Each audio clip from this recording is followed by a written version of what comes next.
अल्हम्दुलिल्लाहि रब्बिल आलमीन वस्सलातु वस्सलामु अला सय्यदिल अंबियाइ वल मुरसलीन मुहम्मदिन व अला आलिहि व सहाबिहि अजमईन अम्मा बाद फ़अऊज़ु बिल्लाहि मिनश शैतानिर रजीम बिस्मिल्लाहिर रहमानिर रहीम या अय्युहल्लज़ीना आमनु तक़ुल्लाह व क़ूलू क़ौलन सदीदा युस्लिह लकुम आमालकुम व यग़फ़िर लकुम ज़ुनूबकुम व मन युतिइल्लाह व रसूलहु फ़क़द फ़ाज़ फ़ौज़न अज़ीमा।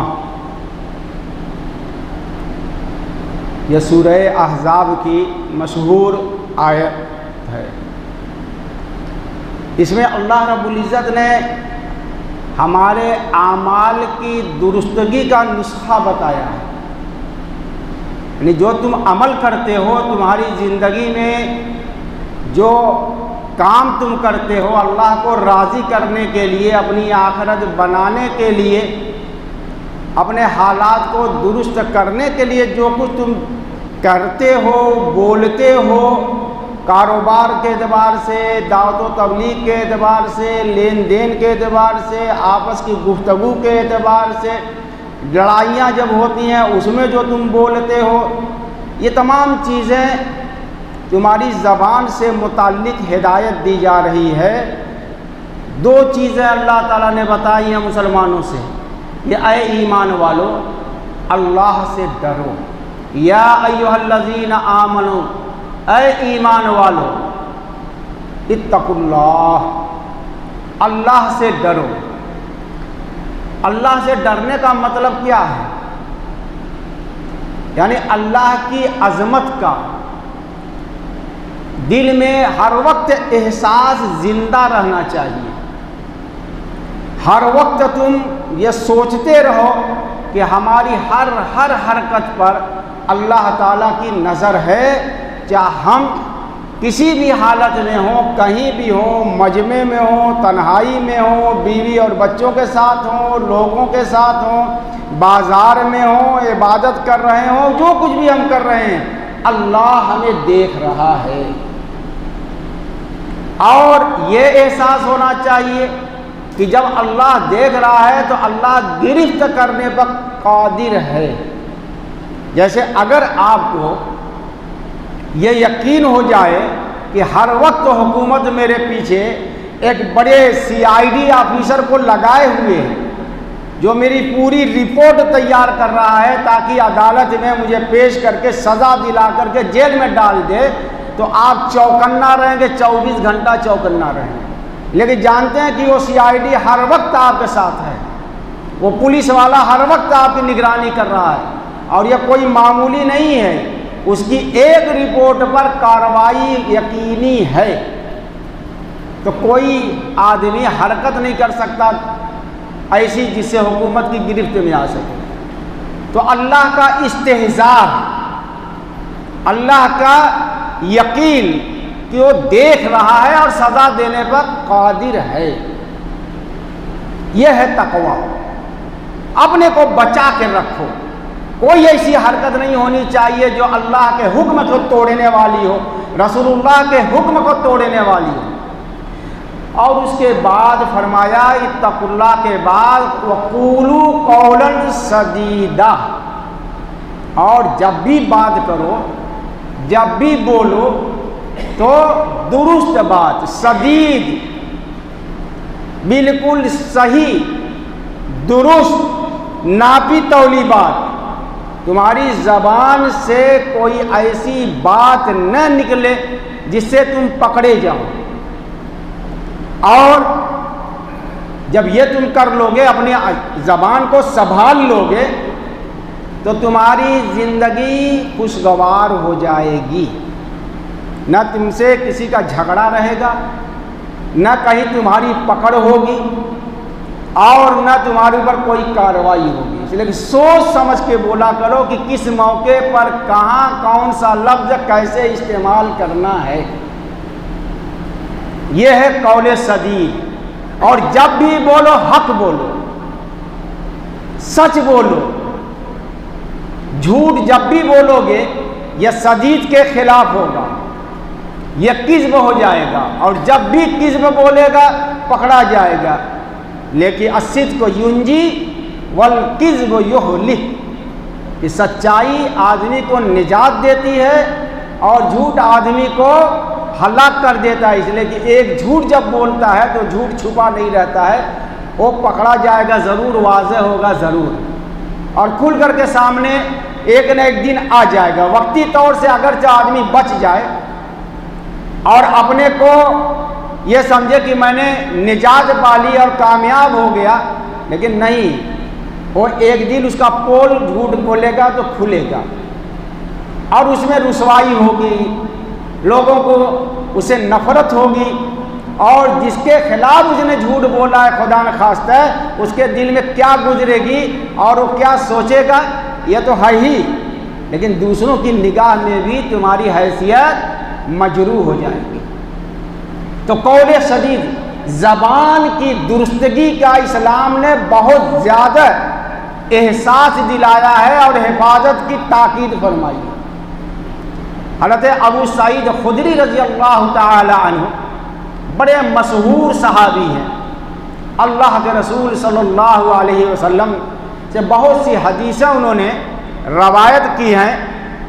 वो रवायत करते हैं, तिरमिज़ी शरीफ की रवायत है जिसका तर्जुमा मैं आपके सामने पेश करता हूँ कि अल्लाह के रसूल सल्लल्लाहु अलैहि वसल्लम ने फरमाया कि जब आदमी सो करके सुबह करता है, तो सुबह जब करता है, जागता है, तो उसके तमाम आज़ा और जवारे, हाथ पैर, पूरा जिस्म उसके सामने उससे विनती करते हैं, उसे दरख्वास्त करते हैं कि अल्लाह के वास्ते तुम सही रहोगी तो हम भी सही रहेंगे, तुम्हारे फिसलने से हम सब पर मुसीबत आएगी, अगर तुम सही रहोगे तो हम सही रहेंगे, और तुम अगर गलत रहोगे तो हम सब गलत मुसीबत में फंसेंगे। इसलिए कि आदमी की एक छटाक भर ज़बान उसके दो मन के जिस्म को पिटवा देती है। उसकी 1-2-4 इंच की ज़बान उसको जेल में डलवा देती है। उसकी छोटी सी ये ज़बान 2 आदमियों में लड़ाई करा देती है। इसलिए अल्लाह के रसूल ने फरमाया कि ज़बान की हिफाजत और शर्मगाह की अगर हिफाजत की तुम गारंटी दे दो तो मैं तुम्हें जन्नत की गारंटी देता हूँ। जो कुछ मसला होता है आदमी का इसी ज़बान से शुरू होता है।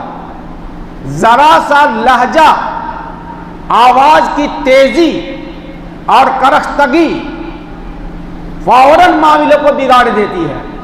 हंसी मजाक चल रहा है और ज़रा सा आपने अंदाज इख्तियार कर लिया तंज करने का, ज़रा सा आपने इख्तियार कर लिया है तेज़ बोलने का, सामने वाले पर वो छुरी की तरीके से लगता है। जिस तरीके से लाठी, डंडे, पत्थर, ईंट का जिस्म पर असर होता है, दर्द होता है, और तीर का, तलवार का जख्म तकलीफ पहुंचाता है, ऐसे ही ज़बान का जख्म इतना ख़तरनाक होता है कि इससे ज़्यादा कोई ख़तरनाक जख्म है ही नहीं। वो जख्म तो दुरुस्त हो जाएगा इलाज करने से, लेकिन दिल पर जो चोट पड़ती है आपके एक जुमले से, आपके एक लफ्ज़ से, आपकी एक बात से, आपके एक झूठ से, आपकी एक तोहमत से, आपकी एक चुगली से और आपके एक अफवाह फैलाने से जो आदमी के दिल पर असर पड़ता है वो कभी मुंदमिल नहीं होता है, अगरचे वो आपके साथ हंसता बोलता रहे, लेकिन दिल के शीशे पर बाल आ चुका है। और जब कोई बात आएगी तो फौरन याद आ जाएगा कि फला मौके पर उसने मुझे ये कहा था। इसलिए फरमाया क़ूलू क़ौलन सदीदा, सही बात कहो, सही बात, दुरुस्त बात करो। और इस्लाम ने सच बोलने के लिए, हर हक बोलने के लिए बहुत ताकीद फरमाई है। तुम्हारी जान जाने का भी खतरा हो तभी हक बोलो। और हक बोलने के मौके भी होते हैं, कभी कभी खामोश रह करके भी हक जाहिर कर दिया जाता है। किसी की इज्जत नफ्स पर आपके बोलने से बिला वजह चोट पड़ रही हो तो आप उसे तन्हाई में भी कह सकते हैं। गीबत करना भी हक ही होता है, और आप कह सकते हैं उसके अंदर है तभी तो कह रहे हैं, ऐसे है वैसे है तभी तो मैं बोल रहा हूं, तो वो बिल्कुल सही कह रहे हैं आप। लेकिन ये उस वक्त कहा जा रहा है जब आप उसके खिलाफ प्रचार कर रहे हैं, माहौल बना रहे हैं, उसका गलत पहलू जिंदगी का लोगों के सामने बयान करके हंस हंस के आप हक बोल रहे हैं, दुरुस्त बात कह रहे हैं, लेकिन नीयत यह है कि लोगों को खूब पता चल जाए और मजा लेते हैं और हंसते हैं और कहे लगाते हैं, और जब कोई कहेगा तो हक ही न है और मैं डरता नहीं हूं। यही गीबत कहलाता है। जब भी हक बात बोली जाए, जिसके हक में बोली जाए, उसका खैर खा और हमदर्द बन करके बोली जाए तो वो उससे तन्हाई में कहेगा, अच्छे अंदाज में कहेगा, समझाने के अंदाज में कहेगा। वो हंसता हुआ, मुस्कुराता हुआ, कहे लगाता हुआ, इस अंदाज से तंज करता हुआ जुमला नहीं होगा, लबो लहजा निहायत ही हमदर्दी का होगा। यह भी हक है और यह हक कहलाता है। यही कौले सदीद है।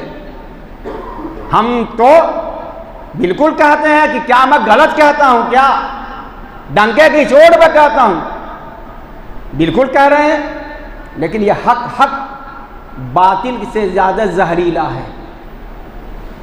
यह सच्चाई जहर से ज्यादा नुकसान पहुंचाने वाली है। आप बच नहीं सकते, हम बच नहीं सकते, इसलिए कि अल्लाह ताला ने साफ कहा, ला यक्तब बाज़ुकुम बाज़ा अयुहिब्बु अहदुकुम अन याकुल लहमा अखीहि मैता। क्या तुम एक दूसरे की गीबत मत करो। क्या तुम में से कोई ये चाहता है कि अपने मुर्दा भाई का गोश्त खाए? एक तो भाई, दूसरे मरा हुआ जिसका एहतराम करना जरूरी है, और उसका गोश्त खाए। गीबत को इतना बुरा कहा गया है, इसलिए फरमाया वक़ूलू कौलन सदीदा, हक और सच बात बोलने की आदत डालो।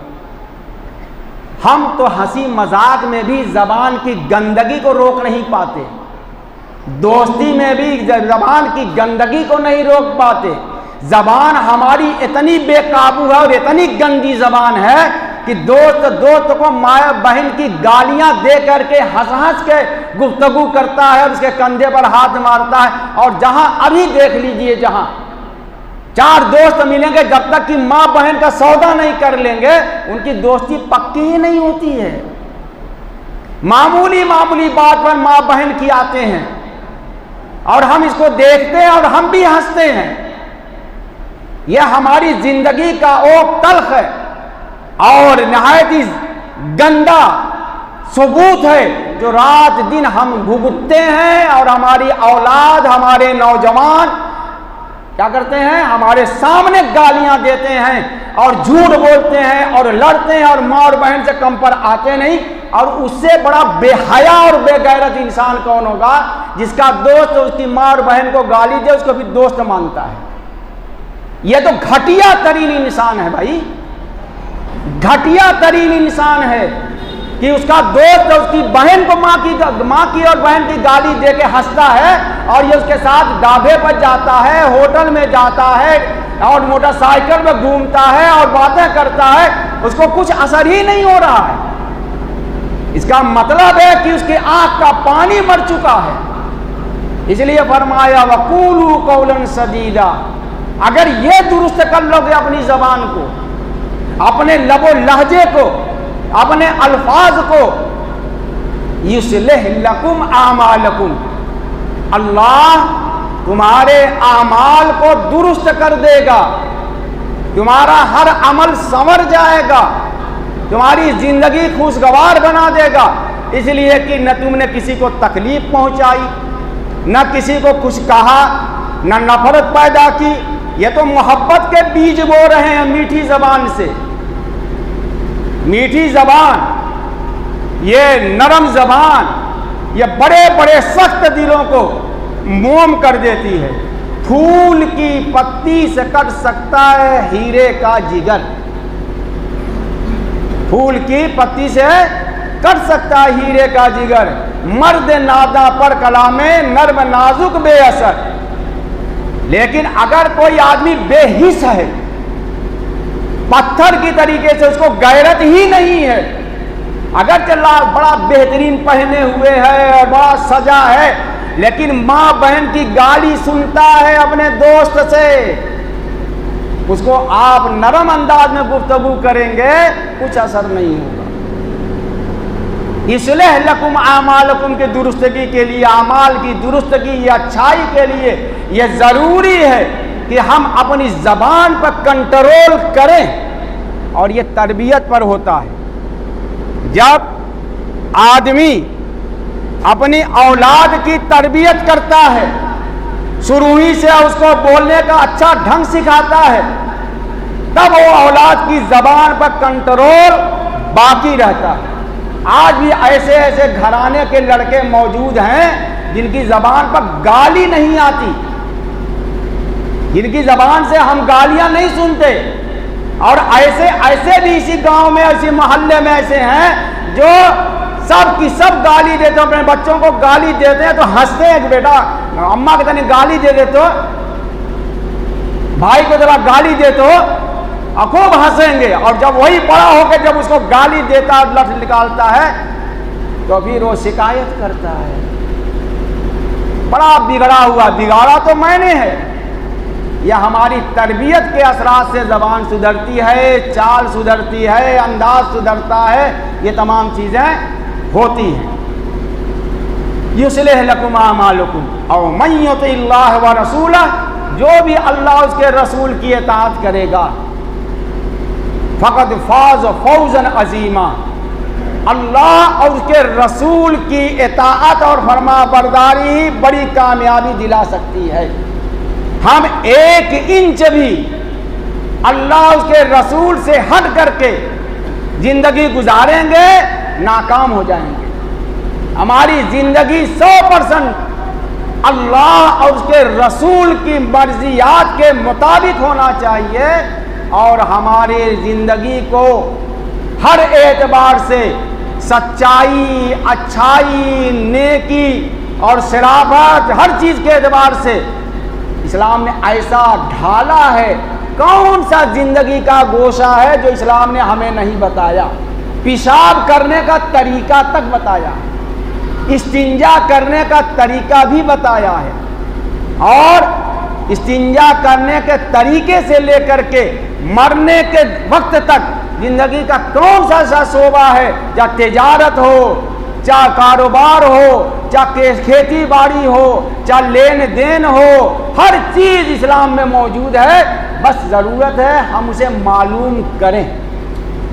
इसलिए फरमाया अल्लाह ताला ने, फस्अलू अहल ज़िक्र इन कुंतुम ला तालिमून, अगर आपको नहीं मालूम है कोई भी मसला तो उलमा से पूछिए, मुफ्तियान कराम से पूछिए, उसकी रोशनी में आप अमल कीजिए। और ज़बान की दुरुस्तगी तो खुद आपके अखलाक, आपकी शराफत, आपकी तहजीब, आपकी तमद्दुन की गवाही देता है कि आपने कैसी ज़बान इस्तेमाल की है और किस अंदाज से गुफ्तगू की है। हमारे आमाल की दुरुस्तगी के ये नुस्खे अल्लाह रब्बुल इज़्ज़त ने बयान फरमाए हैं। व आखिर दावाना अनिल हम्दुलिल्लाहि रब्बिल आलमीन।